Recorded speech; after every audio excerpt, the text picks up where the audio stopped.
over here. You've obviously long admired Anderson Silva, and you said yourself you were going to win this fight all week. But now that it is a reality, what are the emotions now that you've defeated one of your childhood heroes? It's surreal. I don't think it'll hit me until like a couple weeks from now. I feel like I'm living in a movie. You know, he was the one that told me I could accomplish anything if I set my mind to it. You couldn't have written this in a story. It feels like a movie. And just being in the ring with him, seeing his heart, you know, his courage, his bravery. That's the champion that I looked up to, and he's such an inspiration. And you know, I had to go in there and match his heart tonight, a heart that I saw through the TV screen when I was a kid. So it just surreal and doesn't make any sense, to be honest. And that punch that dropped him, you said after when you knocked out Tyron Woodley, you saw him, you're trying to catch that punch, and then you came over the top and dropped him. So when you did drop Anderson, was that an opening you knew you could take advantage of in there? I mean, we were throwing shots all night, and that one just caught him off guard when he was coming up.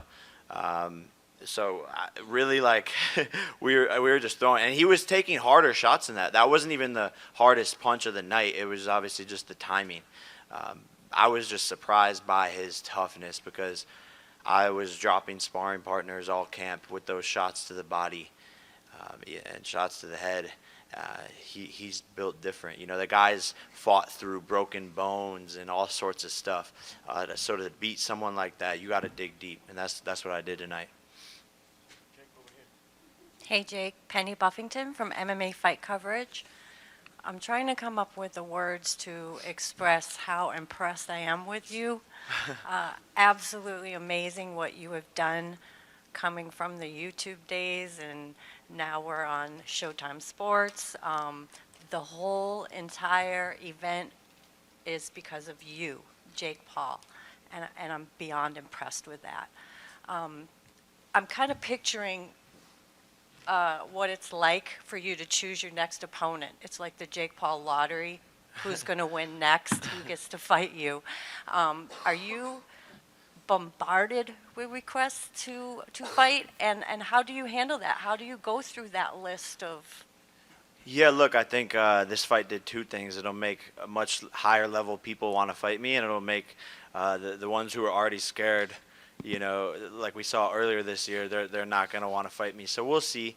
That, you know, I'm sure there's a lot of names. I haven't even gone on Twitter yet to look at everything and all the call-outs, but I'm sure there's going to be a lot.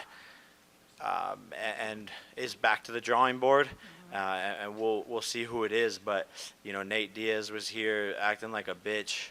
Everyone wants that fight. He tried to fight people in the hallway. You know, Nate, stop fighting people for free. Let's do it in the ring, okay? I know you're a little slow, buddy, but it's okay. We can make that fight happen. And you too, Canelo. You're getting old. You looked weird against Triple G. I still want that fight as well. And I think now, like I said it 18 months ago, I want Canelo. And then I was sitting in a room just like this, and everyone was like, oh, fucking idiot. And then now, 18 months later, here we are. And when I say that, maybe people are taking it a little bit more seriously now, and I still mean it, and I still want that fight.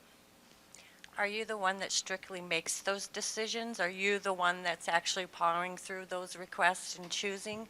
Do you actually have someone in your mind that you kind of want and you go for, or do you go through those requests? And all of the above, and it just, you know, who makes sense at the right time and who actually wants to do it and who will actually show up and be a professional and make weight.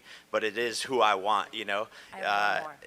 Even people on my team, my coaches and stuff were like, well, are you sure you want Anderson? Are you sure? And I was like, yes, I can do this. Okay, well, I know that Joe Riggs has been calling you out. Is he someone that you've considered?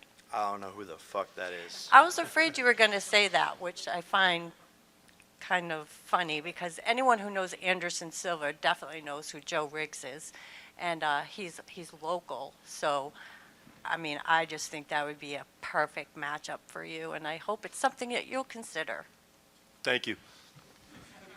Jake, right over here. Jake, right over here. Congrats on the win tonight, man. You mentioned Nate Diaz, and we've seen video already of this incident. It seemed like he slapped a member of your team. It's hard to tell. Can you elaborate on what happened? I haven't seen the video, and I didn't really know what happened. I just know there was an altercation with my team. Jake wasn't even aware of the Yeah. altercation before the fight. Yeah, I was focused on what was going on, but I was made aware of it afterwards, and it's typical of him. That's what he likes to do. He's a street gangster. He likes to act tough, and he's really not. Like, why are you trying to beat someone up in a hallway, bro? I mean, speaking of the MMA community, you and the MMA community have a very interesting relationship, over these last few years. You just beat a genuine legend of the sport, probably one of the greatest fighters of all time. Like, how do you feel like, is this the win, do you think, that will get you the respect of that community? I think it has to. I want to watch the fight back, but, people were just saying it was a really good fight, a brawl, a war, awesome back and forth. And so I think people will respect my game. I showed different parts of my arsenal, defense, all of that, fighting on the inside with a legend who's really good at fighting on the inside. I think this fight definitely has to gain me some respect, and I'm only 2.5 years in. So this is just the start. I'm just getting warmed up with what I can accomplish. And this is the first fight in my career where, like, I felt comfortable in the ring, right? And just think about it. No one 5 fights in is fighting 8-round fights. No one. They build them up 4 rounds, 6 rounds. I mean, Tommy Fury is still fighting 6-round fights, right? And he grew up his whole entire life doing this sport, right? And his brother's the heavyweight champion of the world. My brother and I are fucking from YouTube. So I'm doing something that no one's ever done before, and I'm just learning my bearings in the ring. But we'll see what happens after this. But I want to add, he loves the MMA community, right? He loves MMA fighters. He loves trying to be a spokesperson for the sport and bringing it along with himself. Of course, he's honest. He wears his thoughts on his sleeve, and he'll attack someone if he sees something that he doesn't agree with. But make no mistake, Jake Paul is a huge fan of MMA. I was a fan of MMA before boxing. Yeah, and so, and guys like Anderson Silva. So, oh, wow. I'm sorry. I just took a shower. Sorry, buddy. My God. Good job. Thank you, Ugh.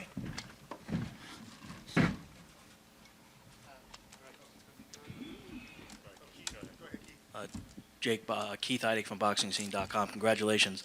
Thank you. As the rounds were unfolding, particularly in the second half of the fight, how close of a fight did you feel it was, and what did you think the scorecards would read, particularly after you got the knockdown in the 8th round? I thought it was 6 rounds to 2, which is what I think pretty much the judges had it scored as. My coaches were telling me in the corner, like, hey, you got that round. You didn't get that round.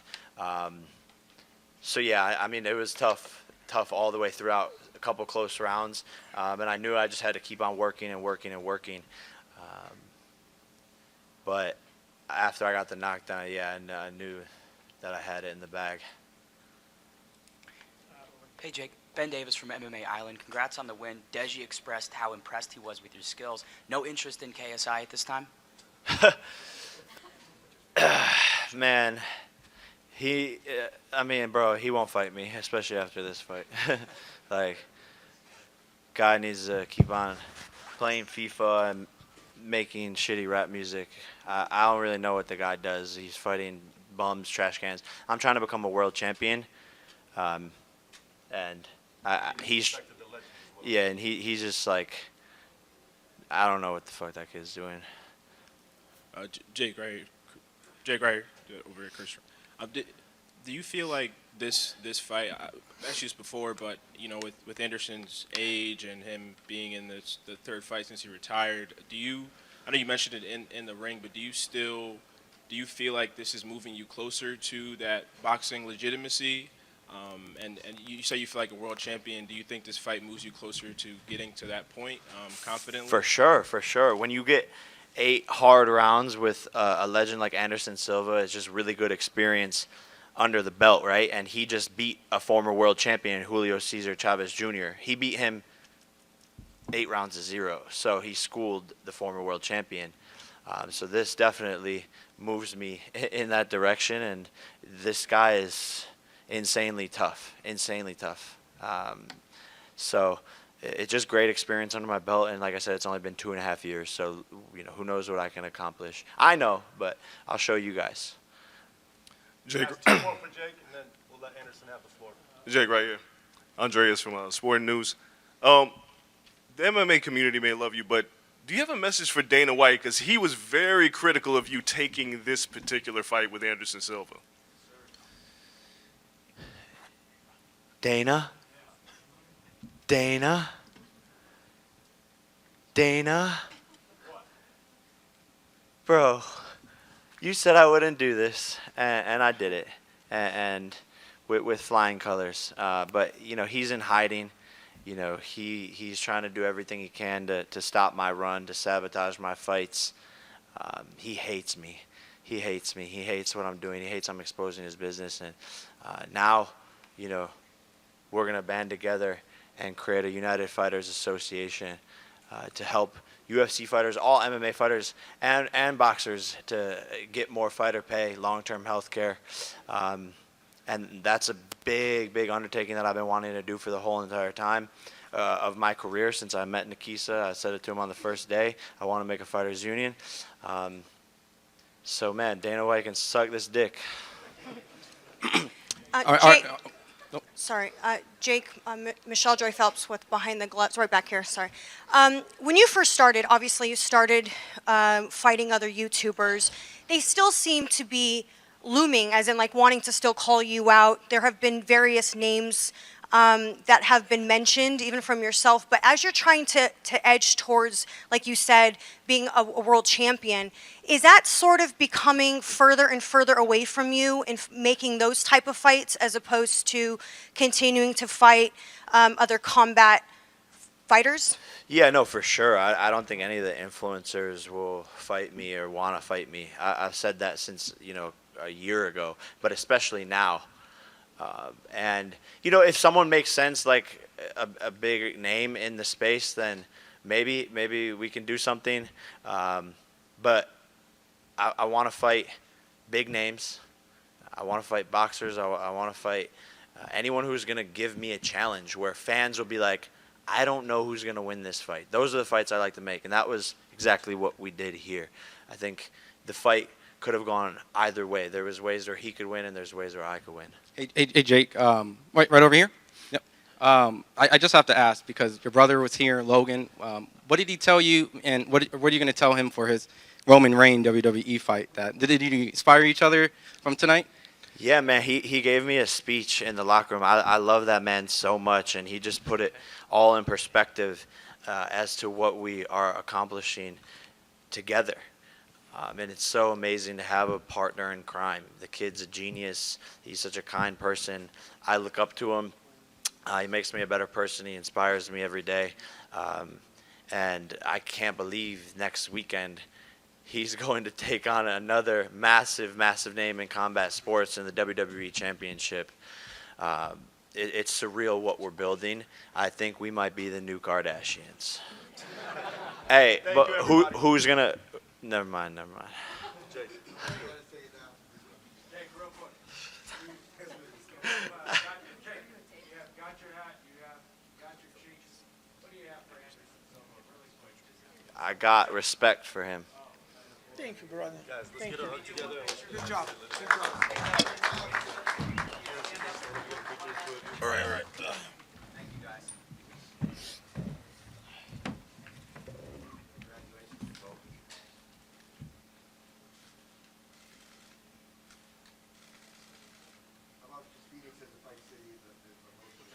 It was turned.